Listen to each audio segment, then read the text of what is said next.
G'day, today we're going to be changing a battery in a Series 2 VE Holden Ute, and I'm replacing a DIN 55 battery with a DIN 53 from Super Cheap Auto.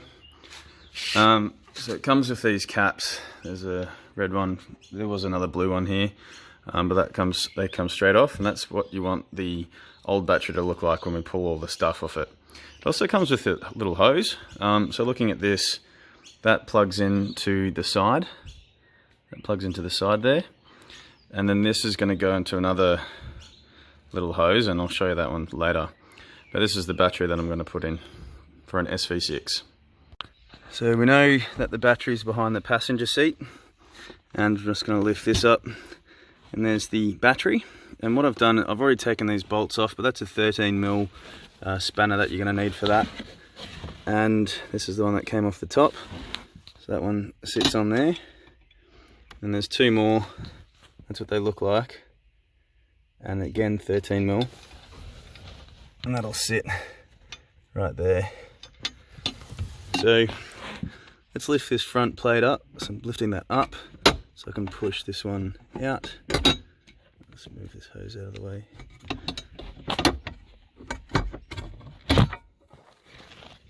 There we go, there's the plate. So now you can see the front of the battery, and that's a DIN 55 battery. It's from Autobarn. And what we need to do is use a 10mm spanner to get this off.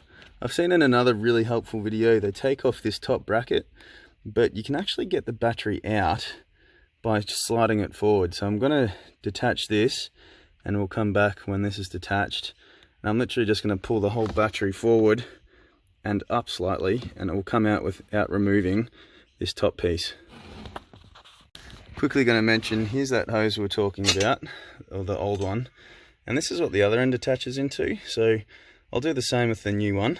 There's some slight discoloration of the plastic, and where that ended up was, if you follow the center line of the battery, there is a little thingo here, and I just followed, let's turn the brightness up, I just followed the hose, and it went down the middle of that hole, so I'll just put it back there when I'm done. Okay, so we've taken the thingos off. I started with the negative, which was the black one, then red one always, and didn't have to loosen this too much, just enough to be able to pop that off.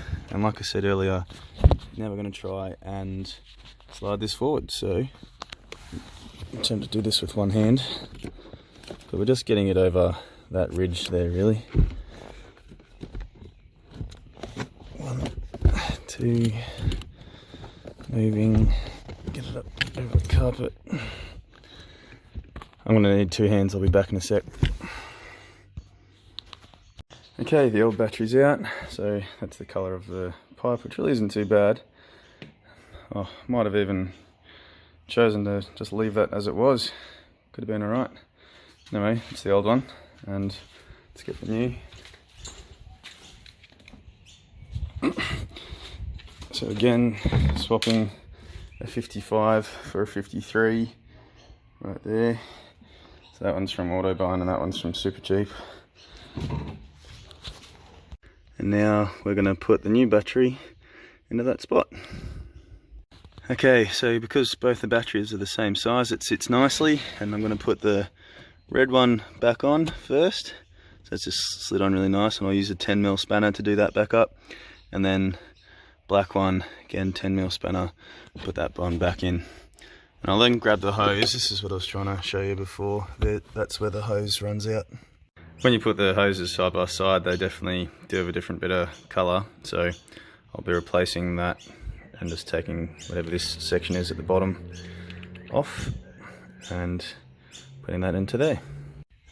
So the battery's back in, both the terminals are done up, and it's going to poke this. So center line of the battery, you follow that down and you'll find that little thingo. So it's going back into the hole. As much as it needs to. And fold the plastic hose around, heaps of length and plane it.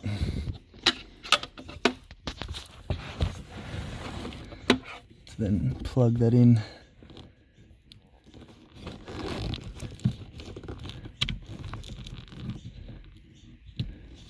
You always get there eventually, don't you? Just gotta spit on it and call it pretty. So that's pushed in pretty hard with one hand. Nice. So this whole video, I've accessed the battery through sitting on the driver's seat because I just don't want to be hanging upside down through the door there. And it's been a lot more comfortable sitting here working out how it all works. Anyway, here's your top screws back on. Chuck there's one screw and there's the second, and yeah, I've tucked everything back under it all nice and neat. That's job done. Good stuff.